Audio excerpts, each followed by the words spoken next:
This article first appeared on the Atlantic Council site. Russian President Vladimir Putin has all but declared victory in Syria. He has welcomed his Syrian counterpart to Moscow and has spoken at length telephonically with President Trump.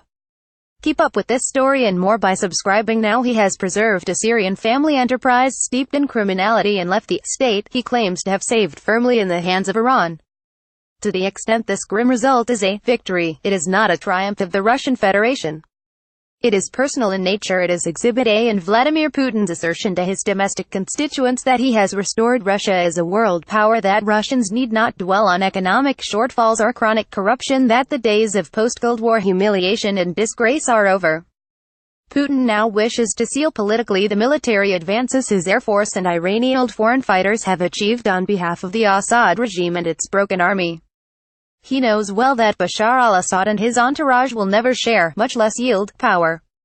Yet he also senses that the Trump administration, like its predecessor, is, as they say in Texas, all hat and no cattle, that when Secretary of State Rex Tillerson says there is no future for the mass-murdering Bashar al-Assad in Syria, it has the same vacuity as similar words Secretary of State John Kerry used to utter.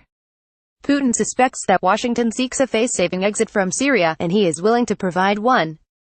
Vladimir Putin embraces the Syrian dictator Bashar al-Assad in Sochi on November 20, 2017. Kyle Clementi of FBGT, Russia's leader, touts Syrian constitutional reform and power sharing, as if the former has meaning and the latter is possible.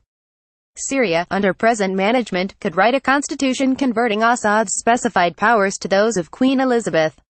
It would mean nothing. The Assad entourage would still pick the pockets of honest citizens, and detain, torture, and kill those rash enough to resist. A free and fair election? The kind that Bashar al-Assad might lose? Forget the technical obstacles of a national vote in a broken state. Does anyone believe that this man and his entourage would partake in an honest process and voluntarily yield power? The conviction and life sentencing of Ratko Mladic is instructive for Bashar al-Assad. He knows that to share power risks losing it, and to lose power is to mount the slippery slope leading inevitably to The Hague. It is a state of affairs familiar to Vladimir Putin. And if Assad is the face of a state allegedly saved from an American-old regime change campaign, why would Putin try to pave the way for the possibility of genuine political transition in Syria?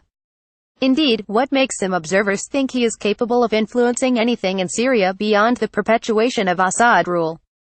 All of this is why known to American officials now, just as it was to the Obama administration. 2 consecutive secretaries of state seek to cooperate with Moscow on an endgame for Syria. The difference seems to be this: John Kerry thought his persuasive skills and force of personality could convince Moscow to perform a thoroughly unnatural act to support genuine political transition. Rex Tillerson has no such illusion. He seeks to help his boss break free of Syria in a way that saves face and perhaps even enlists Moscow in a campaign to slow Iranian hegemony. Some officials seek to put the best possible face on what amounts to an attempt to avoid, with as little effort as possible, the humiliating consequences of an Obama administration foreign policy disaster. They claim to wield the big stick of depriving Syria of reconstruction assistance in the absence of political change, claiming that this constitutes leverage over Moscow. And they point to a long history of adversarial relations between Tehran and Moscow, implying that it is only a matter of time before Iran and Moscow fall out over Syria. These hope-filled arguments, as sincerely believed as they may be, are demonstrably false. Their tactical aim, however, may be identical to that of Barack Obama's gratuitous quagmire warning to Vladimir Putin to kick the can down the road in the hope that something good may turn up. Yet nothing good in terms of American national security interests is likely to turn up from cooperating with Vladimir Putin in Syria. Putin has stood aside as Assad's air force and artillery have resumed mass civilian slaughter in Aleppo province and the eastern Ghouta. Washington has stood aside as well, reaffirming the Obama administration policy of speaking loudly about Assad regime depredations but wielding no stick. What does it say to American officials touting cooperation with Russia when Moscow, either because it supports mass murder, or is powerless to stop it, or both, either as its Syrian client do his worst or joins in to establish domestic political bragging rights for having saved Assad and restored Russia to greatness? Vladimir Putin is solidifying Iran's grip on Syria. Tehran's principal interest in Syria is to place the country at the disposal of Hezbollah in Lebanon, Iran's money laundering, drug running, and international terrorist asset in the Arab world.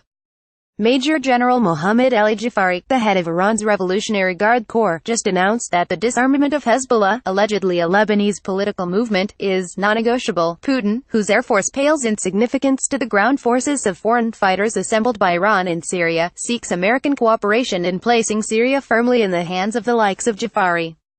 One need not dismiss the possibility of cooperating with Moscow and even Tehran for civilized political arrangements protecting civilians in all of Syria. Civilian protection is, after all, essential to preventing the rise in Syria of political movements every bit as violent as the Assad regime and Hezbollah. But it is a snare and a delusion to try to do so without leverage, as John Kerry demonstrated spectacularly for the whole world to see.